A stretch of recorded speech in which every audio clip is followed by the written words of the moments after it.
Good evening. I am sitting here in the Radisson Hotel in Vancouver at the end of the day from the Deaf Blind Conference that has been profound in a reflection around managing fear. For the past several weeks, I have been listening to, holding space for people experiencing fear around coronavirus.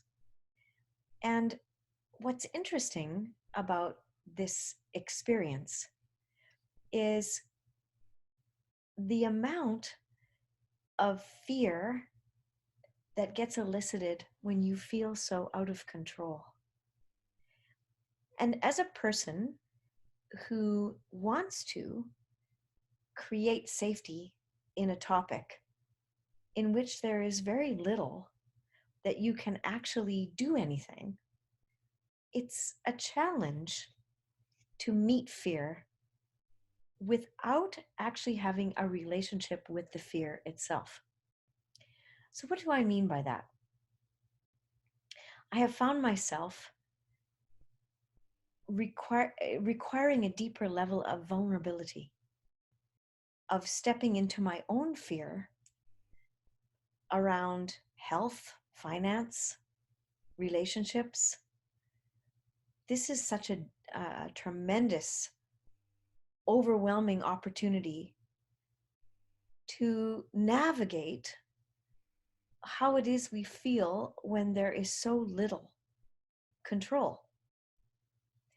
And every time a person will come to me with the need for reassurance,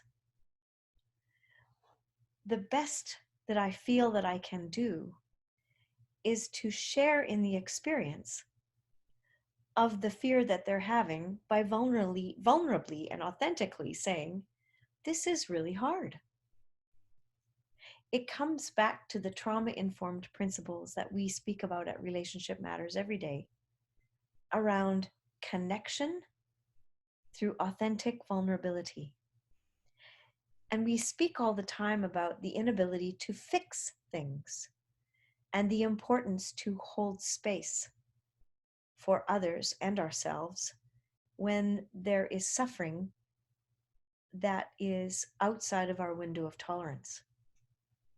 I find myself waking up in the morning, immediately picking up the cell phone and looking at social media, just like I know I shouldn't do, because I am worried about, is an event going to get canceled? Do I have to change an airplane ticket? Am I going to lose a hotel? Are there people around me that are sick? What if I get stuck and have to be quarantined myself? Each one of these thoughts go through my own head as I consider the experience that we're having. And what I do to support myself in the fear is I remind myself that today I'm okay. And today I'm connected to the experience that I'm having right now, which is one of health and relationship and abundance. And that if that should happen, then we will deal with it if it does. And this is the hardest part, is to make logical decisions when the situation feels so fraught with inconsistent information or variable options. How do I make the best decision? There is no such thing as the best decision. You can only do the best you can with what you have.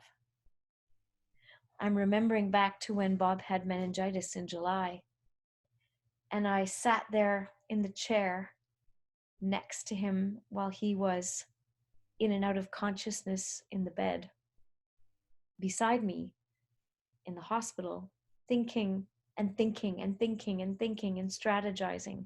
What could I be doing? How could I be doing this differently? What am I missing? And all the while that I'm doing that, I'm realizing that all of that is fear. Fear of loss of control, fear of being responsible, fear of loss. These deeper layers are really inviting us into action right now. They are inviting us into a depth of connection that we don't often have with each other, where we vulnerably say, I would love to shake your hand or give you a hug, but for now I'm going to bow and smile at you in respect and honor and connection because I'm afraid to touch you. I'm afraid to shake your hand. We are challenged to stay in relationship while we are asked simultaneously to stay apart and separate.